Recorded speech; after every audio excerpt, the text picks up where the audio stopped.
토트넘과 맨시티의 프리매치 분석을 하기 전 먼저 프랭크 감독과 과르디올라 감독이 지난번의 맞대결에서는 어떻게 싸웠는지 살펴보겠습니다. 이전 경기를 살펴보는 이유는 이전의 맞대결에서 보여준 경기 운영을 바탕으로 다가올 토트넘과 맨시티의 경기를 예상해보기 위해서입니다. 24-25 시즌 브랜트포드와 맨시티의 브랜트포드 홈 구장에서 열린 경기 라인업입니다. 브랜트포드는 4-3-3 라인업을, 맨시티는 4-2-3-1 라인업을 꾸렸습니다.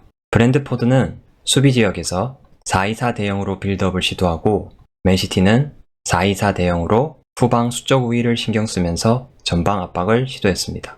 프랭크 감독은 풀백을 전진시키고 발밑 능력이 좋은 플래컨을 이용하여 빌드업을 시도했습니다.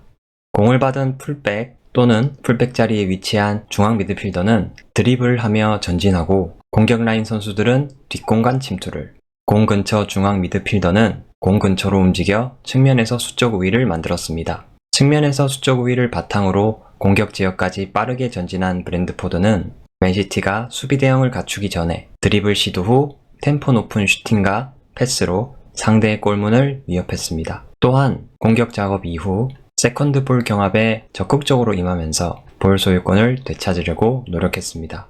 맨시티는 4-2-4 대형으로 빌드업을 시도했습니다. 브랜트포드는 완전 1대1 맨마킹 압박으로 전방에서 강도 높은 압박으로 대응하여 상대의 발밑 빌드업을 저지했습니다. 맨시티는 브랜트포드의 압박에 중앙 수비수 간격을 벌리고 중앙 미드필더를 내려 상대 마크맨을 끌어당긴 후 상대 중앙 라인과 수비 라인 사이 공간을 만들고 홀란드를 향한 롱패스로 빌드업을 진행했습니다. 브랜트포드의 맨마킹에 고생한 맨시티는 똑같이 브랜트포드에게 완전 1대1 맨마킹 압박을 가하며 맞불을 놓았고, 결국 이로 인해 빈번한 전환 상황이 난무하는 전쟁터가 됐습니다.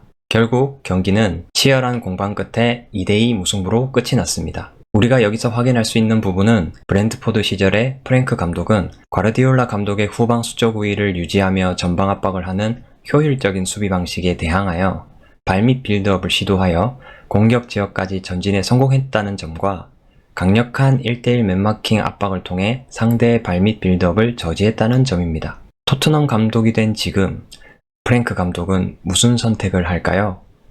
또한 과르디올라 감독은 무슨 생각을 하고 있을까요? 토트넘의 경우 벌리전과는 달리 중앙 미드필더로 벤탄쿠르와 팔리냐가 선발에 복귀할 것 같습니다. 1부 리그 우승급 전력을 갖춘 맨시티를 상대로 토트넘도 최대 전력을 갖출 수밖에 없습니다. 한 가지 알려드릴 점은 최근 하드로 떠오르고 있는 크리스탈 팰리스의 에제 선수의 영입은 배제하고 프리매치 분석을 진행하겠습니다. 어차피 하이제킹 당했지만요. 토트넘이 PSG와의 슈퍼컵에서 보여줬던 3백도 생각해 볼 수는 있으나 맨시티는 PSG처럼 초반부터 1대1 맨마킹 압박을 시도하지 않기 때문에 GK의 롱패스에 의존하기보다는 먼저 기존의 4-1-2-3 대형의 빌드업을 시도해 볼 것이라 생각합니다. 맨시티의 경우 울버햄튼과의 경기에서 전반적으로 선발 선수들의 경기력이 매우 좋았기 때문에 크게 변동은 없을 것 같습니다. 맨시티가 작년과 비교해서 달라진 점은 새로 영입된 선수들과 콜업된 선수로 인해 팀의 전반적인 기동력이 높아졌다는 점입니다. 이로 인해 동료들 간의 로테이션이 이전 시즌보다 활발해지면서 이전 시즌보다 공격의 활발함이 매우 살아났습니다. 다만 빌드업과 공격 방식은 크게 달라진 점이 없습니다. 빌드업 할 때는 풀백을 중앙 라인으로 편입시킨 3-2-5 대형을 기반으로 상대의 수비 대형에 대응해 후방에서의 수적 우위를 기반으로 공을 전진시킵니다. 윙어들은 측면 터치라인에 위치하여 넓이를 확보하고 상대 수비 라인의 간격이 벌어지게 유도하며 중앙 미드필더들은 중앙에서 수적 우위를 바탕으로 중앙을 통해 빌드업을 시도합니다. 3-2-5 대형 변화를 통해서 상대의 중앙 또는 측면을 공략하는 맨시티입니다. 이제 경기를 즐겁게 보기 위해 가설을 세워보겠습니다. 경기장을 수비지역, 중앙지역, 공격지역으로 분할하여 해당 지역에서 어떤 일이 일어날지에 대해 가설을 세워보겠습니다. 가설 첫 번째, 토트넘은 수비지역에서 맨시티의 맨마킹 압박에 롱패스 빌드업을 시도할 것이다. 토트넘은 4-2-4 대형으로 골키퍼를 이용한 발밑 빌드업을 시도하지만 맨시티의 맨마킹 압박에 결국 중앙 미드필더들을 수비 라인 가까이 내려서 상대의 마크맨을 끌어들여 상대 중앙 라인과 수비 라인 사이 공간을 넓힌 후 비카리오가 히샬리송을 향해 롱패스를 보낼 것 같습니다. 맨시티는 완전 1대1 맨마킹보다는 후방 수적 우위 플러스 1을 챙기면서 효율적으로 전방 압박을 시도할 수도 있지만 지난 프랑크 감독과의 맞대결에서 과르디올라 감독이 느낀 점이 있을 거라고 생각합니다.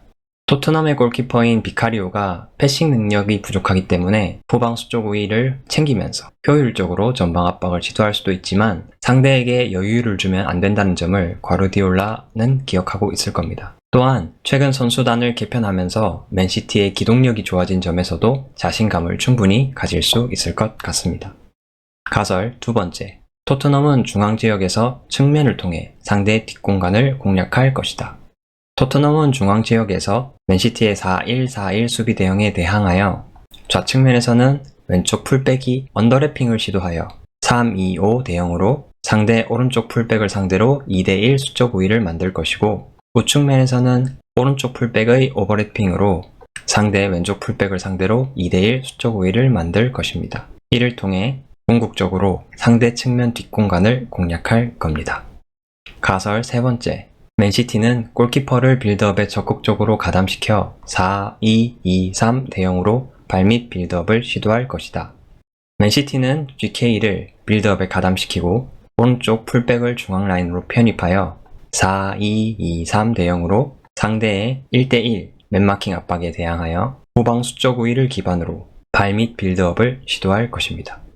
트라포드의 패스 능력이 에데르손만큼 좋지는 않지만 맨시티는 골키퍼를 적극적으로 빌드업에 가담시켜서 상대의 맨마킹 압박을 뚫어내려고 시도할 것입니다. 만약에 골이 나온다면 수비 지역에서 맨시티가 4-2-3 빌드업을 성공시켜서 공격 지역에 빠르게 진입한 후 마무리를 짓거나 토트넘의 1대1 맨마킹 압박이 성공하여 공을 탈취한 후 마무리를 짓는 형식으로 골이 만들어질 것 같습니다. 가설 네 번째, 상대의 3-2-5 빌드업 대형에 대항하여 맨시티는 수비 대형을 갖춘 후 압박 타이밍이 나오면 즉시 압박을 시도해 상대를 뒤로 밀어낼 것이다. 맨시티는 상대가 신속하게 측면 전환을 하지 못할 경우 압박을 시도해 상대가 골키퍼까지 백패스하게 만든 후 골키퍼까지 압박을 시도하여 롱패스를 유도할 것입니다.